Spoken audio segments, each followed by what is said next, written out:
नमस्कार दोस्तों, आप सभी का फिर से एक नया वीडियो में स्वागत है। तो आज हम बात करेंगे 61A फॉर्म के बारे में। जिन लोगों का टैक्स ऑडिट यानी 303 फाइल होगा उन्हीं लोगों को 61A फॉर्म भरना है। दोस्तों, वीडियो शुरू करने से पहले आप लोगों को बताना चाहूँगा, जो भी लोग मेरे चैनल को सब्सक्राइब नहीं किए हैं वो फटाफट चैनल को सब्सक्राइब कर लीजिएगा, ताकि आप लोगों को इस तरह का नॉलेजेबल वीडियो का नोटिफिकेशन मिलता रहे। और दोस्तों, वीडियो पसंद आए तो लाइक जरूर कर दीजिएगा और साथ में कमेंट भी कर दीजिएगा और वीडियो को शेयर कर देना। चलिए वीडियो को शुरू करते हैं।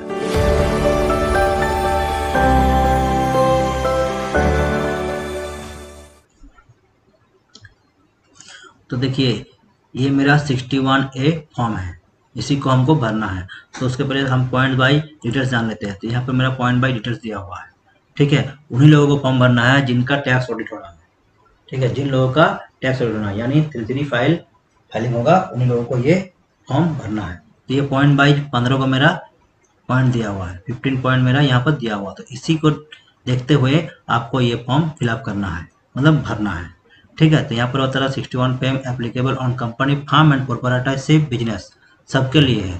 फार्म हो गया, एलएलपी हो गया, प्रोप्राइटरशिप हो गया, या कंपनी हो गया, या तो आपका पार्टनरशिप फॉर्म हो, सबके लिए है। क्योंकि जिस कंपनी का टैक्स ऑडिट होगा उन्हीं को ये फॉर्म भरना है। तो यहाँ पर है नेम ऑफ एंटिटी, जो आपका कंपनी का नाम है वो आप यहाँ पर दे दीजिएगा, फाइनेंशियल ईयर 24-25। उसके बाद पहला वाला जो ऑप्शन है यहाँ पर आप देख सकते हैं। तो बता रहा payment made cash for purchase of bank draft और पे ऑर्डर और bankers cheque and amount aggregating to 10 lakh rupees और more in a financial year, ठीक है। तो इसी का आधार पर आपको ये पहला ऑप्शन भरना है। तो क्या बोल रहा है, परचेज ऑफ बैंक ड्राफ्ट और पे ऑर्डर इन कैश, कितना बोल रहा है, 10 लाख से ऊपर होगा तभी ये आप कैश का ट्रांजेक्शन है, इसमें खाली कैश का ट्रांजेक्शन ही देना है, ठीक है।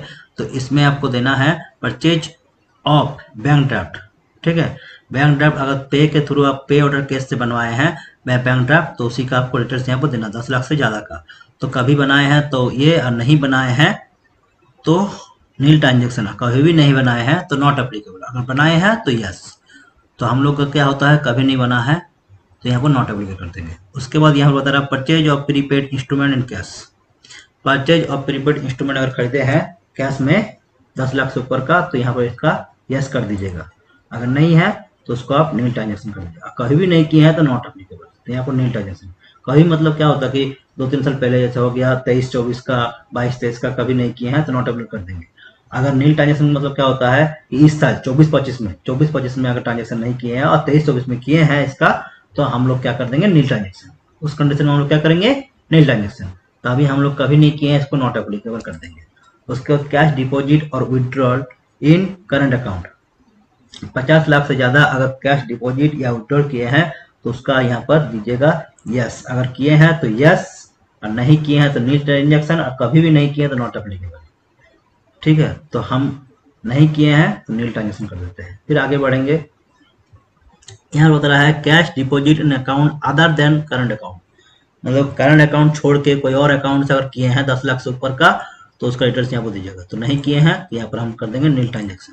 उसको more than one time deposit from a person 10 lakh or more Nidhi post deposit and cooperative bank, ठीक है।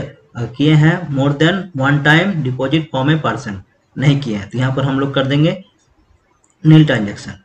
ये कभी भी नहीं किए, नॉट एप्लीकेबल। उसके बाद आगे बढ़ेंगे ट्रांजेक्शन 6 नंबर पॉइंट में, ट्रांजेक्शन और पेमेंट बिल्स ऑफ 1 और मोर क्रेडिट कार्ड, ये भी मेरा 1 lakh or more in cash payment 10 lakh rupees और more by 1 more credit card, नहीं, ये कभी नहीं किए, नॉट एप्लीकेबल। उसके परचेज ऑफ डिवेंचर परचेज किए हैं 10 लाख से ज़्यादा का, तो यहाँ पर भी नो। ये सारा आपका कैश ट्रांजेक्शन है, यहाँ पर हम लोग नॉट एप्लीकेबल कभी नहीं हुआ है। उसके परचेज ऑफ शेयर, अगर शेयर परचेज किए हैं 10 लाख से ऊपर से कैश में, तब यस कर दीजिएगा, नहीं किए हैं तो नील ट्रांजेक्शन, तो nil transaction. Buy back of share, ये होता ही नहीं, बहुत सारा कंपनी का जिसका होता है वो आप दे दीजिएगा, तो मेरा यहाँ होता नहीं है तो हम इसको नॉट एप्लीकेबल कर दिए। उसके बाद purchase of mutual fund unit, ये भी मेरा कंपनी में होता नहीं है तो इसको भी हम नॉट एप्लीकेबल कर देंगे। जिसका होता है वो आप दे दीजिएगा, ठीक है। अगर करते हैं तो यस कर दीजिएगा। नील ट्रांजेक्शन, अगर ट्रांजेक्शन नहीं है इस साल, इसके पहले साल हुआ है तो नील ट्रांजेक्शन कर दीजिएगा। इसके पहले साल हुआ है तो ठीक है, इस साल नहीं हुआ तो नील ट्रांजेक्शन कर दीजिएगा। और नॉट एप्लीकेबल मतलब कभी होता ही नहीं है, उसको हम लोग नॉट एप्लीकेबल कर देंगे।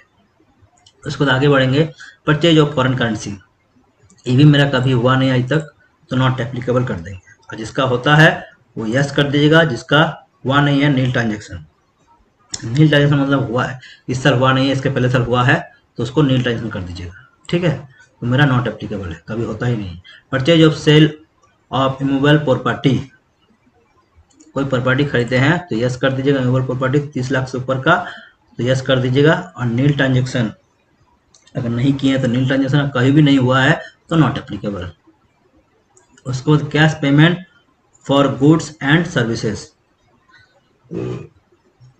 गुड्स और सर्विस का कोई कैश पेमेंट के थ्रू किए हैं 2 लाख से ज़्यादा का, तो यहाँ पर दे दीजिएगा यस। नहीं किए हैं तो नील ट्रांजेक्शन, आप कभी नहीं किए हैं तो नॉट एप्लीकेबल।